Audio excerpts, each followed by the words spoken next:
कृष्ण और सुदामा की बचपन की कहानी बहुत प्रसिद्ध है, जो मित्रता, प्रेम और त्याग प्रतीक है। यह कहानी हमें सच्ची मित्रता की महिमा सिखाती है। कृष्ण और सुदामा दोनों बचपन के दोस्त थे और एक ही गुरुकुल में शिक्षा प्राप्त कर रहे थे। सुदामा बहुत गरीब ब्राह्मण थे, जबकि कृष्ण राजकुमार थे। लेकिन उनकी दोस्ती में कोई भेदभाव नहीं था।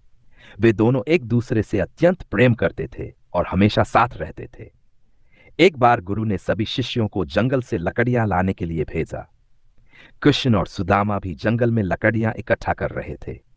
तभी अचानक तेज बारिश होने लगी।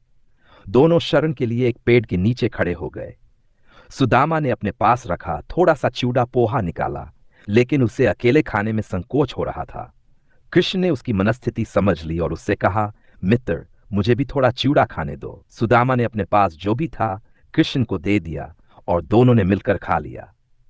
समय बीता, कृष्ण द्वारका के राजा बन गए और सुदामा गरीबी में जीवन व्यतीत करने लगे। एक दिन सुदामा की पत्नी ने उनसे कृष्ण से मदद मांगने का आग्रह किया।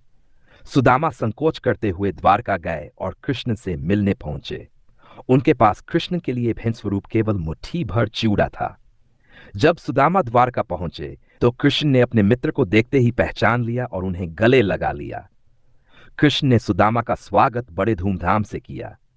सुदामा ने अपने पास लाया चिवड़ा कृष्ण को दिया, जिसे कृष्ण ने बड़े प्रेम से स्वीकार किया। सुदामा ने अपनी गरीबी का जिक्र नहीं किया, लेकिन कृष्ण ने उनकी स्थिति को समझ लिया। अगले दिन जब सुदामा अपने घर वापस लौटे तो देखा कि उनका कच्चा मकान एक सुंदर महल में बदल चुका था और उनकी गरीबी दूर हो गई थी। कृष्ण ने अपने मित्र की बिना कहे ही मदद कर दी थी।